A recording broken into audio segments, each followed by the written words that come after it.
entry into Canada is no longer guaranteed by a U.S. passport. At the border, silent bans are being implemented. The majority of Americans are unaware of the reasons for their abrupt rejection. You might be surprised to learn the reasons, which range from political associations to prior convictions. If you are unaware that you are on that list, let's find out. Number 5. Individuals with drug or DUI. Drug or DUI convictions. What if you had one intoxicated night at college? Might now prevent you from entering a whole nation. At the Canadian border, a single driving under the influence conviction is precisely what's taking place. Can result in your suspension, even from more than 10 years ago. No coffee from Tim Hortons that is warm. No selfies of Niagara Falls. Simply a harsh reversal from border officials. Under the Immigration and Refugee Protection Act, Canada considers DUI to be a serious criminal violation. And if you've ever been charged with drug possession, even small, it might put you on the same blacklist. If you believe that old marijuana ticket isn't valid, think again. The kicker is this. Whether the offense occurred during your wild adolescence is irrelevant. Or if you are now a law-abiding mom of 3 who practices yoga, you won't be able to enter without specific permits or rehabilitation documentation. Therefore, might one night out be your only chance to be barred from Canada? Number 4. People with major felony convictions. Have you ever considered that a 10-minute error may result in a lifetime ban from an entire nation? That is the harsh reality at Canada's border. Yes, if you have ever been found guilty of a crime carrying a sentence more than 6 months in jail, even if you didn't complete the entire sentence, you still face severe criminal charges. Canada is a serious country. Never give another chance. You might be a reformed citizen, created a new life, brought up a family, and paid taxes. However, a prior crime prevents entrance. Assault, theft, and fraud, including specific offenses related to firearms. When border officials read your record, they don't care why it occurred. You're done. No second chances, no Canadian apologies. The strange part is that even if your charge occurred decades ago, you could still be rejected. Appealing is difficult, time-consuming, and most definitely not inexpensive. Before we go to the clever thing, please like, share, and subscribe to this video, because you know someone who should hear it. Number 3. Affiliates or participants in networks of organized crime. How near the wrong people is too close.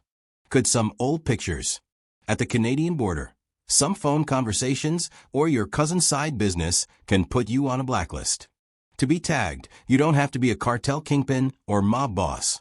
The immigration rules of Canada are harsh when it comes to organized crime. Proceed to number 8. Make the wise decision to like, subscribe, and share this video with someone you know. This number 8 represents associates or members of organized crime networks. A few old pictures, some phone conversations, or your cousin's side business might put you on a blacklist at the Canadian border. How close is too close to the wrong people? Organized crime. You don't have to be a mob boss or a cartel kingpin to be labeled, because Canada's immigration laws are harsh when it comes to organized crime. In fact, just being connected to someone involved in organized crime, not convicted, can get you banned. That's right, you don't need to be charged or even have a trial. Just association is enough to shut the door. But here's where it gets scary.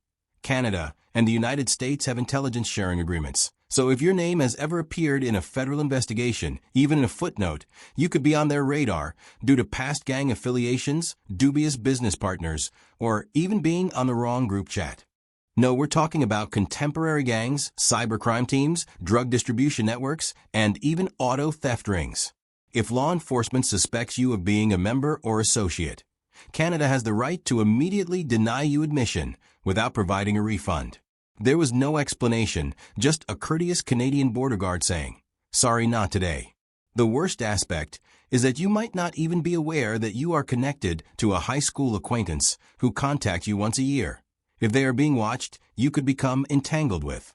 When someone offers you a business opportunity with no paperwork and a suspicious smile, perhaps reconsider, especially if you have a road trip across Canada on your vision board.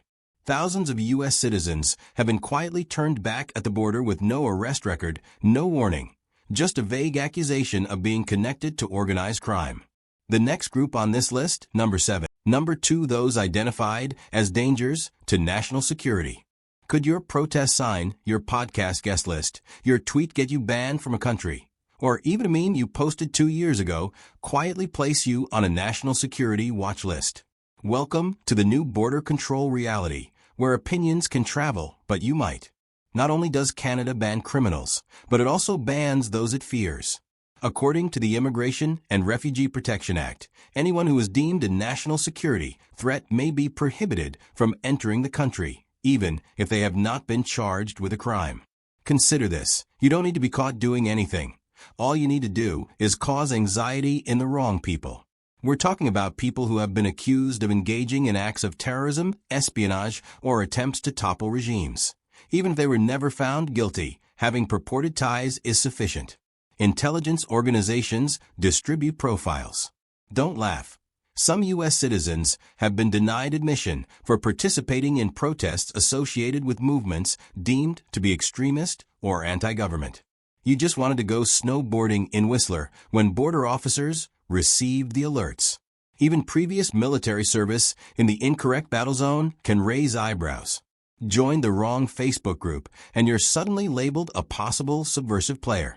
Good luck making your case while standing at the border with your suitcase and a perplexed Uber driver behind you. Some tourists have been denied entry because they have previously worked in high-risk nations.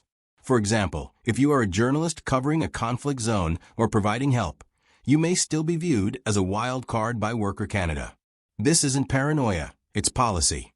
Canada places a high value on peace, order, and good governance. If you've caused too much commotion or are simply next to it, they won't take any chances. If you're not crossing that line and you still believe that only terrible guys get marked, reconsider. National security today doesn't resemble a spy film. Rather, it resembles your browsing history, comment area, and the following category, demonstrating that even if you have battled evil, you may still not be accepted. Activists in politics. Number 1, protesters and political advocates. Think that peaceful protesting is protected globally? Think again. Canada has a quiet list that is constantly growing, and on it are political activists, not criminals, not fugitives, and those who spoke up. It doesn't matter if you were waving a sign, marching peacefully, live streaming from a sidewalk, speaking too loudly, standing with the wrong crowd, or getting tagged in one viral video, and you could find yourself permanently barred from crossing a border. If this made you think, imagine what's coming next. Hit subscribe.